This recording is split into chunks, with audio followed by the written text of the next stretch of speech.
So at my local church in Revelstoke, I led worship, led the songs, and it is something else. I never thought that I would get into singing, let alone like up there with the microphone. But in 2024, I was praying to God daily that I would have words of living fire. And what I've discovered is whenever I read the word, is fire. And I had the privilege to share a text because one of the songs we sang was Firm Foundation, and it talks about it is kind of an allusion to Matthew chapter 7 verse 24, and it goes, Jesus writes, therefore everyone who hears these words of mine. Okay, so this comes after Jesus has given the Sermon on the Mount. And the Sermon on the Mount is like anything said about ethics after the Sermon on the Mount is merely a footnote to this great sermon, right? It basically, Matthew records the sermon. It begins in Matthew chapter 5, and it has the Beatitudes, and the Beatitudes are like, with each sentence is a full sermon, and it talks about being salt and light. It talks about the fulfillment of the law. It talks about murder and adultery and divorce.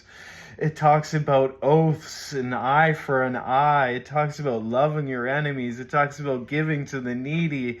He teaches his disciples about prayer. It talks about fasting, treasures in heaven, and not to worry. It talks about judging others.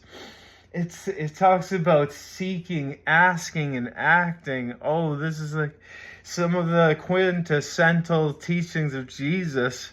And we have, of course, the narrow and the wide gates, these parables that he ends with, and a tree and its fruit. Like, I'm talking about the Sermon of Sermons, the Christ, the Lord. He gave this sermon, and it is words of living fire. And you know what he does? He concludes this sermon by saying this, therefore, everyone who hears these words of mine and puts them into practice. Whoever hears these words of mine and puts them into practice. Here comes a footnote. Like, I believe that when Paul is talking about if you confess with your mouth and believe in your heart that you will be saved. What does it mean to believe? Like, if you hear these words of mine, like if you could just merely hear the sermon and it could be something interesting, but it's not until when you believe something, it comes out in your actions. Don't believe what people say, believe what they do, because a demonstration of real belief is action.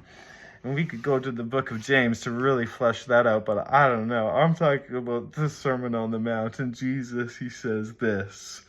Therefore, everyone who hears these words of mine and puts them into practice is like a wise man who built his house on the rock. The rain came down, the streams rose, and the winds blew and beat against that house, yet it did not fall, because it had its foundation on the rock. But everyone who hears these words of mine and does not put them into practice, whoever hears these words of mine and does not believe them, does not act them out, but everyone who hears these words of mine and does not put them into practice is like a foolish man who builds his house on sand. The rain came down, the streams rose, and the winds blew and beat against the house, and it fell with a great crash. Seek foundations. The author of the Sermon on the Mount, which has been the foundation of Western civilization, which has took over the Roman Empire. You know, there's so much in that sermon that when you hear it, it sounds so familiar that our culture is based on this. Not that our culture has fully obeyed these things, and you can say that we're even post-Christian our culture, that is, especially in Europe. They're basically thinking that they have surpassed Christianity, but you have no idea what Christianity's ever brought to us. Even if you think that it is a complete fabrication, you can't deny that this sermon is basically the foundation of human civilization since Jesus. And anything that has been said about ethics is merely a footnote to the sermon. I know I said it, and I'll say it again, but when Jesus finished saying these things, the crowds were amazed at his teaching, because he taught as one who had authority. And at that point, he didn't even demonstrate his full authority, his power over life and death. And if you're looking for foundations, and if you feel like your world is shaking, you're looking for foundations, go back to Matthew chapter 5 and read again this sermon, because whoever hears these words, the Sermon on the Mount, and puts them into practice, he's like a wise man who built himself upon the rock. Now, Jesus, a lot of people claim that Jesus is like, he himself didn't ever claim that he was God, and it was like a later development in religion that they attributed divinity to Christ in the later adaptation. Totally wrong. Jesus is start to finish, like in every single chapter in Mark, I could point out where it is clearly saying that Jesus Christ, the Son of God, is God Almighty, the King of Kings and Lord of Lords. And what does he give us? He gives us the Sermon on the Mount. Build upon the rock. In the Old Testament, it talks, in the Psalms, worshiping God, it talks a lot about the rock, talking about the foundation, Yahweh, the one and only God. And Jesus is the one and only God made flesh.